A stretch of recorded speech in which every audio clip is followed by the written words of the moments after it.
Hello friends, welcome to my channel. இன்னைக்கு இந்த வீடியோவில் நம்ம என்ன பார்க்க போறோம் அப்படின்னா ரொம்ப ஈஸியான சிம்பிளான ஒரு ஸ்நாக்ஸ் ரெசிபி தான் பார்க்க போறோம். வெறும் மைதா மாவு மட்டும் இருந்தால் போதும். இந்த ஸ்நாக்ஸ் நம்ம வெறும் 5 நிமிஷத்துல ரொம்ப ஈஸியாக ரெடி பண்ணிடலாம். டேஸ்ட்டும் ரொம்ப நல்லா இருக்கும். வாங்க ரொம்ப ஈஸியான சிம்பிளான இந்த ஸ்நாக்ஸ் மைதா மாவு வச்சு எப்படி பண்றதுன்னு வீடியோவில் பார்க்கலாம். அதுக்கு நான் இன்னைக்கு 1 கப் அளவுக்கு மைதா மாவு எடுத்திருக்கேன். அது ஒரு அகலமான பவுல்ல போட்டுக்கோங்க. அப்பதான் மாவு மிக்ஸ் பண்றதுக்கு ரொம்ப ஈஸியா இருக்கும். இது ஒரு 300 கிராம் அளவுக்கு இருக்கும். இப்போ இது கூட தேவையான அளவுக்கு உப்பு சேர்த்துக்கலாம். நான் இன்னைக்கு ஒரு 1/2 ஸ்பூன் அளவுக்கு உப்பு சேர்க்கிறேன். சேர்த்துட்டு நல்லா மிக்ஸ் பண்ணிக்கங்க. உப்பு மைதா மாவும் நல்லா மிக்ஸ் ஆகணும், அந்த அளவுக்கு நல்லா மிக்ஸ் பண்ணிக்கங்க. இப்போ இது கூட தேவையான அளவுக்கு கொஞ்சமா தண்ணி சேர்த்து மாவு நல்லா மிக்ஸ் பண்ணிக்கலாம்.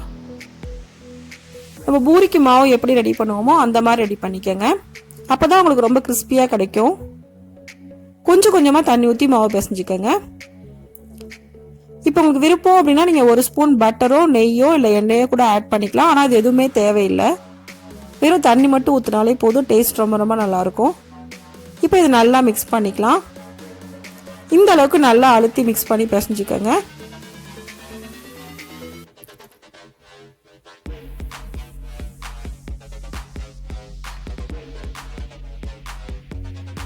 இப்போ இது 4 உருண்டையா நான் எடுத்துக்கிறேன்.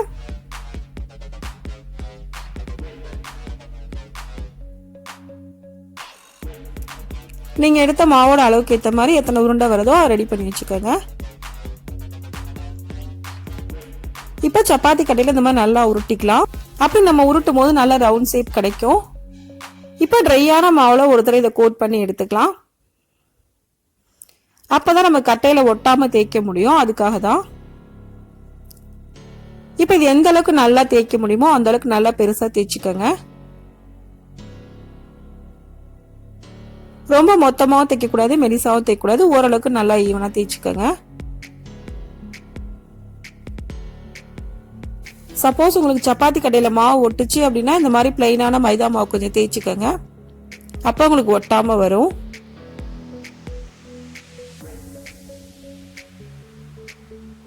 எந்த அளவுக்கு பெருசா தேய்க்க முடியுமோ அந்த அளவுக்கு பெருசா நல்லா தேய்ச்சிக்கோங்க. இப்போ நான் ஃபுல்லா பெருசா தேய்ச்சிட்டு அதை கத்தியால இந்த மாதிரி கட் பண்ணிக்கலாம். நீங்க எந்த ஷேப் வேணுமோ அந்த ஷேப் நீங்க கட் பண்ணி எடுத்துக்கலாம். சின்னதாவோ பெருசாவோ ஸ்கொயராவோ எப்படி வேணாலும் நீங்க கட் பண்ணி எடுத்துக்கலாம்.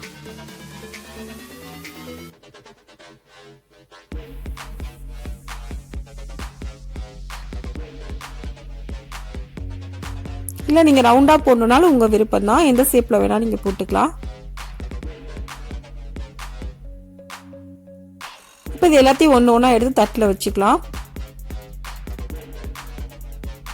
தனித்தனியா எடுத்து வச்சுக்கோங்க. ஒன்னோட ஒண்ணு ஒட்டக்கூடாது.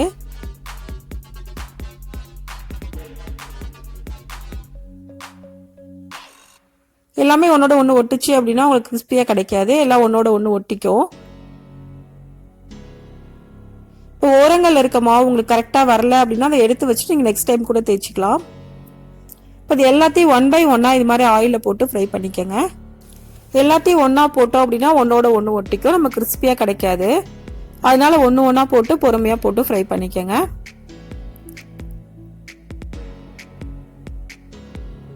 இப்போ இதை மீடியம் ஃப்ளேம்லயோ சிம்லயோ வச்சுதான் குக் பண்ணணும். ஹைல வச்சிங்க அப்படின்னா உடனே கலர் சேஞ்ச் ஆயிரும், கிறிஸ்பியா வராது.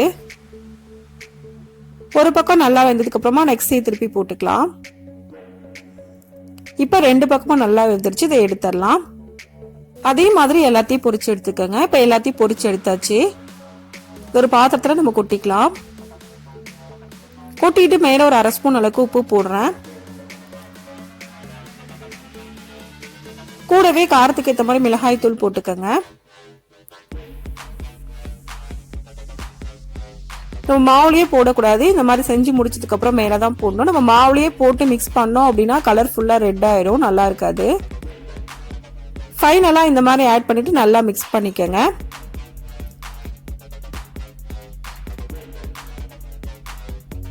ரொம்ப கிறிஸ்பியா இருக்கும். நம்ம கையில பிடிச்சி நொறுக்கணும் அப்படின்னாவே ஃபுல்லா தூளாயிரும், அந்த அளவுக்கு கிறிஸ்பியா இருக்கும். வெறும் 5 நிமிஷம் போது இது செய்யறதுக்கு. டேஸ்டும் ரொம்ப நல்லா இருக்கும். ரொம்ப ரொம்ப ஈஸியான சிம்பிளான இந்த ஸ்நாக்ஸை இதே மெத்தடில் நீங்களும் செஞ்சு பாருங்க.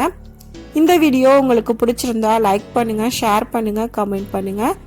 மறக்காம சேனலை சப்ஸ்கிரைப் பண்ணுங்க. தேங்க்ஸ் ஃபார் வாட்சிங்.